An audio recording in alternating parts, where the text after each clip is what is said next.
नमस्कार. आपण कधी असा विचार केला आहे का?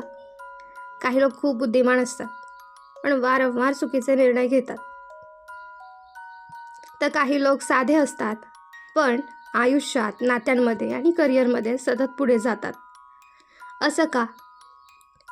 फरक त्यांच्या ज्ञानात नसतो. फरक असतो मनाचा वापर करण्याच्या पद्धतीत. आपल्या प्रत्येकाच्या मनात 3 वेगवेगळ्या शक्ती काम करत असतात.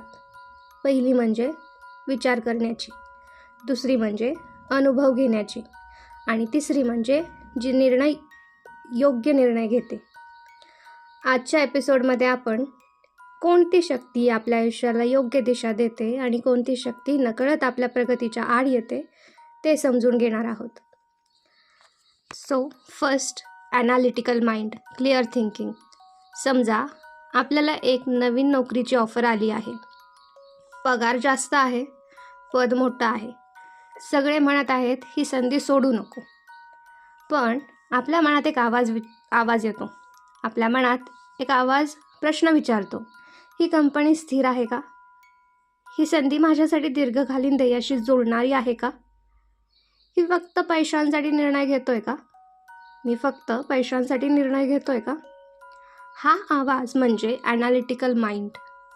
हे मन प्रत्येक गोष्टीमागचं सत्य शोधतं, पुरावे पाहतं, तर्क वापरतं, घाई करत नाही. पण इथेच एक मोठा सापळा आहे. हेच मन कधीकधी इतका विचार करतं की निर्णयच घेतला जात नाही. यालाच आपण ओव्हर थिंकिंग म्हणतो. आपल्यासोबत असं कधी झालं आहे का? एकदा विचार करा. येस, हे सर्वांच्या बाबतीत होतं. आपल्या सर्वांच्या बाबतीत होतं. तर बघूया दुसरी शक्ती, डीप फिलिंग, इमोशनल माइंड. आता एक वेगळी परिस्थिती पाहूया. आपल्या जवळच्या व्यक्तीने एखादा कठोर शब्द बोलला. क्षणात मन दुखावतं, राग येतो, लगेचच उत्तर द्यावंसं वाटतं. त्या क्षणी आपण विचार करत नसतो, आपण अनुभव घेत असतो. हेच आहे आपलं इमोशनल माइंड. भावना आपल्या शत्रू नाही आहेत. त्या आपल्या गरजा, भीती, प्रेम आणि अपेक्षांची भाषा आहेत. पण जेव्हा भावना आपल्या निर्णयांचं नेतृत्व करू लागतात, तेव्हा चुका होण्याची शक्यता वाढते.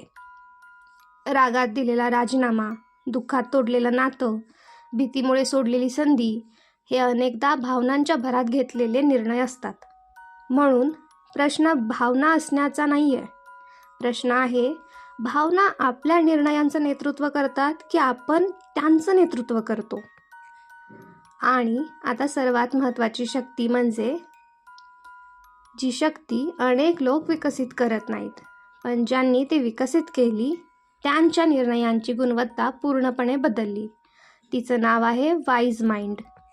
वाईज माइंड म्हणजे तर्क आणि भावना यांच्यातील संतुलन. हे मन म्हणतं, माझ्या भावना महत्त्वाच्या आहेत, पण त्या एकट्याच निर्णय घेणार नाहीत. तथ्यही तितकंच महत्त्वाचं आहे, पण त्यासाठी माणुसकी गमावणार नाही.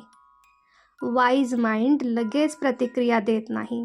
ते थांबतं, विचार करतं, निरीक्षण करतं, समजून घेतं आणि मग निर्णय घेतं. एक छोटंसं उदाहरण सांगते. 2 लोकांना सारखीच टीका ऐकायला मिळाली.